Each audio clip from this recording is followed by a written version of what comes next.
You are now tuned into the Cut Game radio show hosted by Groom City. It's the Cut Game radio show, we let them know we stay true To the Cut Game. Yeah, that's how we do. It's the Cut Game radio show, we let them know we stay true To the Cut Game. Yeah, that's how we do. It's the Cut Game radio show, we let them know we stay true To the Cut Game. Yeah, that's how we do. The Cut Game radio show hosted by Groom City.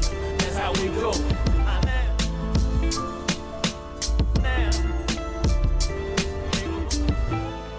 Hey, what's going on? This Groom City, and you now tuned in to the Cut Game Radio Show, #1 podcast for your hair needs. And right now, I'm chilling in the Cut Game studio. I'm actually on my mobile situation, and I got a story for y'all. Now, first of all, before I begin this long story, maybe I might shorten it up a little bit, but I'm just going to tell it how I'm going to tell it. I just want to thank any and everybody out there that's been tuning in to the Cut Game Radio Show, that's been supporting the platform, checking us out on YouTube, just all around, just showing love. Now, I know y'all probably wondering, what's up with the inconsistency in the episodes. Now, that's where the story comes in right now. So, I don't know if y'all checked us out on YouTube, but we got like a YouTube talk show, the Cut Game Radio Show. So, the audio that y'all are hearing, it actually comes from the talk show that we put together. We filmed the podcast. We put together a nice little studio.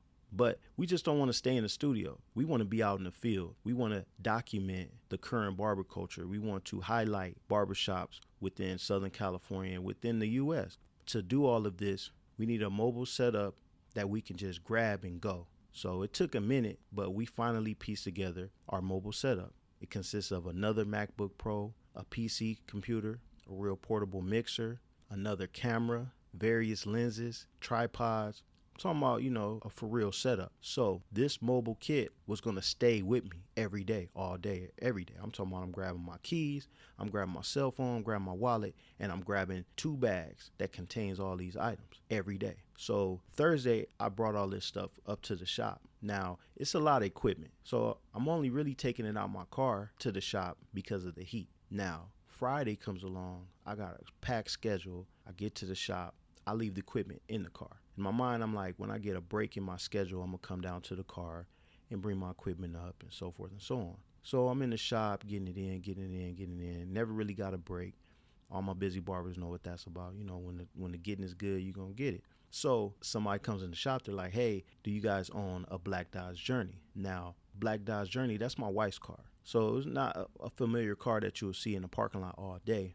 So I'm like, yeah, that's my car. They're like, oh, I didn't think it was your car because I know you always drive the Challenger, but your windows are busted. And I'm like, what? Immediately when she said your windows are busted, my heart dropped because I know it took months to piece together that equipment, and I know they grabbed something.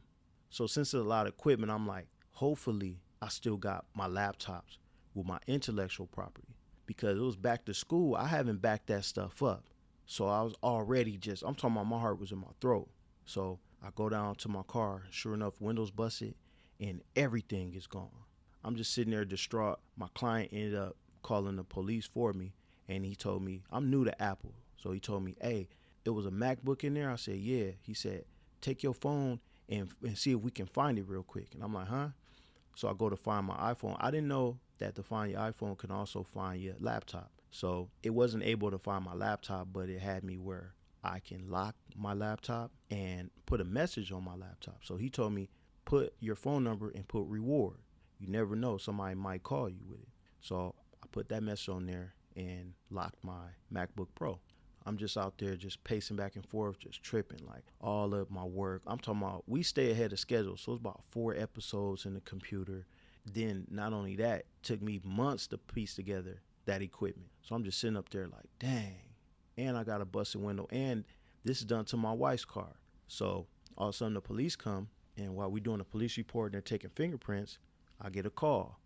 Now when I answer the call, it's a guy. He sounded a little sketchy, said he had a MacBook Pro, and what was the reward? So I told him $200, and I said, man, I really need that computer. He said, no problem. Let's meet up in an hour. I was like, okay. Now, all this time while I'm talking, the police is telling me, like, you're never going to find your stuff. Your best bet is to give us a serial number so if anybody ever gets caught with it, that's how you can get it back. while they telling me all this negative speech regarding my stuff, knowing I ain't trying to hear it, when I get that call, they was like, we've been basically telling him the whole day that he not gonna get his stuff, and here go a guy calling him with some of his stuff, if not all of it. So when he called me from the phone, obviously he got my number from the laptop. When I looked on to find my phone, it located my laptop. It was in like a neighboring city. Now the police getting involved, and they like, if he ends up meeting up with you, we gonna get him. Long story short, I ended up calling him, trying to meet up with him, and sure enough, he tried to meet up with me with my laptop, and the police ended up getting him, and I ended up getting my MacBook like 1 in the morning on that Saturday morning. I'm happy because I got my MacBook, but like I said, I'm new to Apple, so I was working off my PC. So all those episodes, about 4 or 5 episodes, all on that PC gone. So I didn't have any content to post for the last 3 weeks. Then I didn't have any equipment to post because inside that mobile kit, the mics that I brought were actually from the studio. So I didn't have any microphones. It just was a whack situation. So now I got my MacBook Pro back, but I don't have any of my equipment. I'm talking about my Canon 5D Mark II, about 4 lenses, my PC with all my old episodes on there, all type of stuff. I'm talking about list goes on. So now I don't have those episodes. Now I got to create. It's just a lot going on. So that's why I didn't have any content to post for the last 3 weeks. But I ended up picking a mixer and a mic up, and that's what I'm using right now to create this episode because I'm not in the studio right now. But we're going to continue to create that dope content. We're not going to let no situation like this bring us down. We're not going to let no situation like this take us out of the loop. The Cut Game Radio Show, we very serious about documenting the current culture in barbering, celebrating the artists, celebrating the barbers, informing new barbers on what's going on. We're very passionate about what the Cut Game Radio Show stands for. Just know we're going to bring y'all bigger and better episodes of the Cut Game Radio Show once we fully recover from the theft that happened. So like I said, I just picked up this mixer mic today, and I got a surprise for y'all. While I was testing out the equipment before I did this episode, I let my son get the mic and I recorded what he was going on. He was talking for about a minute before I started recording, but I realized my son was kicking game. So right now, I want to thank y'all for tuning in to the Cut Game Radio Show. We're going to have more in store, but I want y'all to take time out and listen to my son, Tayali, kick some game right now. Now, I've been a barber since way before my son was even thought of. So he been around the barbering for a minute, and he got it, y'all. He got it. He has no interest in cutting hair at all. But my son is real good with his business, real good. You can't pull one over on him, and he's a hustler. He stays selling candy at school, getting caught for it too. But he stays selling candy at school. He stay on his grind, and he got amazing grades. But right now, I want y'all to check out what my son was spitting about an hour ago while I was testing out this equipment. Cut Game Radio Show. Barbering is just a seed when you first start off with, and then it grows to a plant. Hard work pays off, so the effort you're putting in is going to come out eventually, and eventually you're going to grow. This doesn't just apply for barbering. It applies for a lot of other stuff. Like, first you're going to start off as just a simple employee, and then you got to work yourself up to manager. Or if you want to be a manager, if you don't want to start a better life. Some people even quit their job. And when you quit your job, you stop watering your seed. And guess what happens? Over time, when you don't water it, eventually it's going to just die.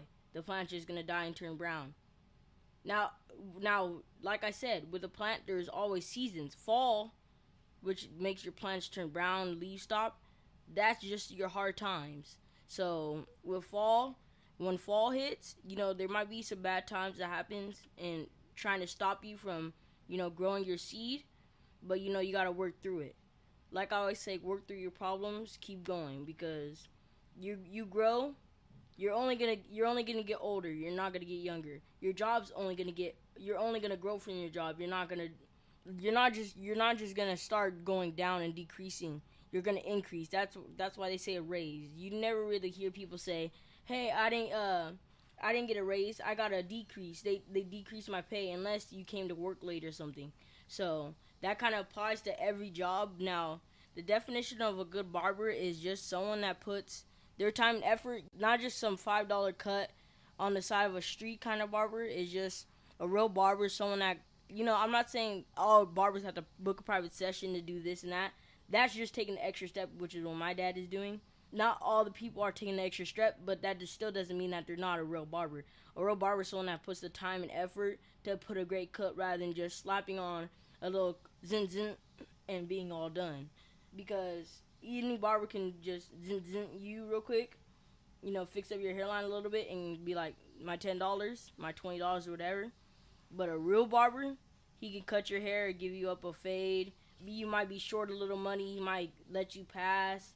You guys will know the difference between a real and a fake barber, because I tend to know that people don't like to tip bad quality. Why would you reward bad quality? So when you see someone tipping, a tip isn't just like, here you go, here's your little gratuity that you're gonna get. A tip is actually more meaningful than that. It's saying, I respect the quality you were giving me, so on top of that, I'm gonna give you an extra reward on what I'm already paying you. So when someone tips someone, don't just think, my barber was bad, but I had to tip him his $5 to be respectful. It's not based on respect. If you don't like their quality or their quantity, don't tip them. That's honest. Restaurant, anywhere you go to, don't tip them. If you don't like it, then don't tip them. Now, if you respect what that barber or whatever job is doing, then go ahead, tip them, because they deserve to be tipped. You guys will find out yourself what between a good and bad barber is. So that's really just my definition. Now, you guys say, I could just cut my son's hair, just slap on something rather than going to the barber. Don't get me wrong, that's a good choice because you're saving money. But at the end of the day, would your son or son, daughter, whatever, or even yourself, if you even smart enough to cut yourself, would you want some just bad quality stuff, or would you rather pay that extra $10, $20, $30 and get something that you can say, hey, that looks good? You can walk to your job feeling confident. Like I always say, you always have to feel confident. Hey, if you just wanted bad quality with everything, you'd be wearing the dirtiest shoes. You wouldn't care. Don't get me wrong, not caring about no one's opinion except your family is a good mentality to have, but you don't want to be looking bummy. So cutting your own hair, doing all that is, sometimes some people are good enough to where it's all right, but some people don't want that all right. They want the good. They want the amazing. They want the best quality. So that's basically what, if you're going to cut yourself, think about that. Think over it before you cut yourself rather than going to a barber. So just think over it before you even do that. Now, definition of a good client is just someone that, someone that shows respect to someone's business.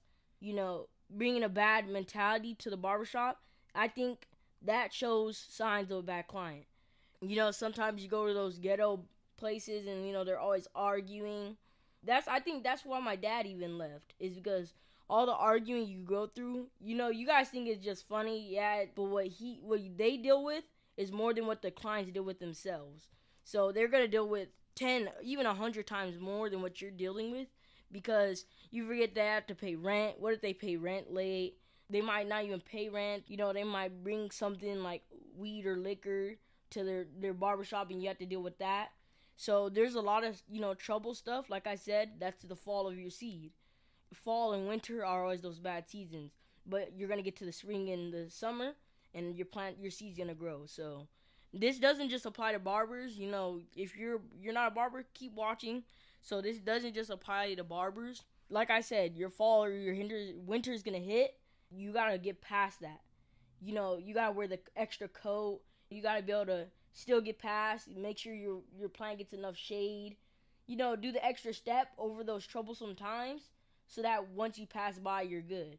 So, like I said, this job as a barber is harder than you guys think it is. It's not just someone that just cuts your hair. It's someone that deals with all the pain, all the money they have to spend, all the time they have to spend.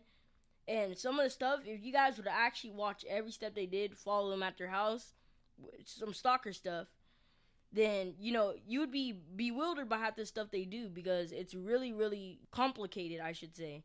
Because some of the stuff they do is really hard. It's harder than just some normal job. So back to my subject on a good client. When you got to show respect on what you're doing, because respect not just your elders. I know that they always say respect your elders, but respect your surroundings. I think you should go more about that. Respect your surroundings. Like I always say, think ahead. Take a step forward. Don't take a step back. So think ahead on what you're doing. I think you guys should play a little chess a little bit more. That kind of gets the hang of what you're doing. But, that's still not going to describe the full definition. Take a step forward, don't take a step back. Because when you're taking that step back, you might not look and you're going to trip. When I mean trip, you're going to get stuck. And sometimes those problems, you get stuck, and when you go back to them in life, they're going to suck. Let me give a scenario. If someone was to stab or shoot someone in jail, they can, that's going to affect them later in life. They're going to, once they get out of that jail, that's 20 years of jail right there. That's already affecting your life. Once you get out, harder to get jobs. Pay is going to be a little harder. Most likely your family's going to leave you. Stuff like that. So that scenario is not going to happen to everyone.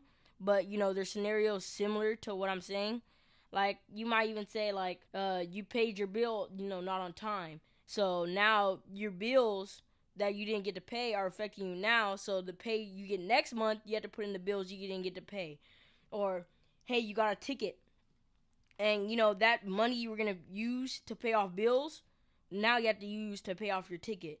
Now that's going to affect you in money, and now you might have to take out some savings. And that savings you might have needed, and later on in life, another emergency hits, and all that money you use, you're like, oh, I used it on my ticket. I used it to pay it off so then we can be stable. Now, like I said, that's just called the butterfly effect. It's going to start as a little bit of wind, and it's going to grow through a little tornado. It's going to grow into a hurricane. You get what I'm saying? So, there's always those scenarios. I just got into a big discussion. Let's just say that. Discussion or debate about it.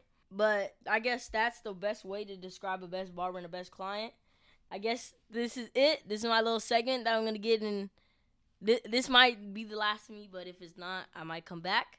This is Tayari's son, Tayali Edwards. If you guys don't know me, make sure to like, subscribe, leave that little review, because that even helps. Like I said, the little extra stuff you do is gonna help someone else out. So you leaving that review, liking, subscribing, that's gonna give him enough subscribers. Hopefully he can make a little cha-ching from YouTubing or podcasting, I should say. But like I said, like, subscribe, hit that notification button, leave a review, not just some, oh, it was good, because anyone can say that. Just say, for example, the Cut Game Radio Show was amazing. I like the detail it gave. He's a really amazing barber. Just keep on going what he's doing. Go further in life. Everyone should watch the show. It's amazing. Best show I've ever watched. Stuff like that. Going the extra step, like I said. Go a step further, not go a step back. So, hope you guys enjoy, and bye-bye.